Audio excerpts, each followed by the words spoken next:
माँ कालका, हर हर महादेव। आज बात करते हैं टोटकों के लिए कि टोटके किस प्रकार किए जाते हैं, या आपको कोई भगत कोई क्रिया करने के लिए कहता है या कोई सामान रखने के लिए कहता है कि आपको चौराहे पर या किसी सुनसान जगह पर या कहीं भी रख के आना है, तो वो किस प्रकार रखा जाता है।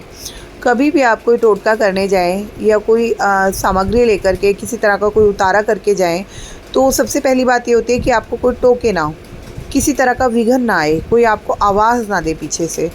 अगर ऐसा हो जाता है किसी कारणवश कोई आपको टोक देता है और आप उस टाइम पर 2 मिनट के लिए रुक जाते हैं, तो या तो आप उस कार्य को उस दिन के लिए रोक दीजिए, आप ना कीजिए उस टाइम पर, या नेक्स्ट डे करें, या कुछ टाइम 1-2 घंटे रुकने के बाद वह क्रिया आप करें, उसी टाइम ना करें अगर कोई टोक देता है तो।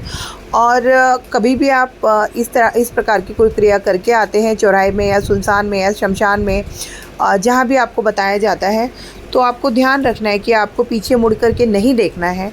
मेरे द्वारा अगर कोई भी चीज़ बताई जाती है तो मेरी कंडीशन यही रहती है कि जो भी कार्य आपको बताया जाए वो गुप्त रहे, आप किसी को ना बताएं। और जो भी सामग्री अगर आपको कुछ रखने के लिए कहा जाता है, किसी प्रकार का कोई उतारा बताया जाता है, तो उसको आपको पलट करके नहीं देखना है, कभी भी नहीं देखना। क्योंकि मुड़कर देखने के बाद आप अगर उस सामग्री को देखते हैं तो उससे अगर आपकी नज़रें मिलती हैं तो वो सामग्री से तो आपकी जो क्रिया आपने की हुई होती है, वो जो क्रिया होती है उसकी शक्ति वहीं की वहीं समाप्त हो जाती है, क्षीण हो जाती है। और अगर मुड़ कर के लौट कर के आप देखते हैं, किसी तरह की कोई प्रतिक्रिया देते हैं, तो वो असफल हो जाती है। जिस काम के लिए वो चीज़ की गई होती है वो कार्य आपका नहीं हो पाता है, और इसके साथ साथ आपका कोई ना कोई नुकसान या अहित भी हो सकता है। तो ये जो छोटी छोटी बातें हैं, इनको आपको बहुत ध्यान में रखना चाहिए, इनकी अवहेलना नहीं करनी चाहिए।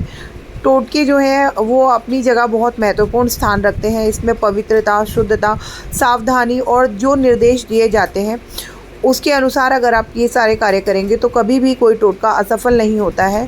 तो इस चीज़ का आप विशेष ध्यान रखें। जब भी किसी प्रकार की आपको क्रिया टोटका बताया जाता है तो उसमें ये सारी चीज़ें ध्यान रखने के लिए आपको कही जाती है, और उनके यही कारण होते हैं। जय माँ कालका, हर हर महादेव।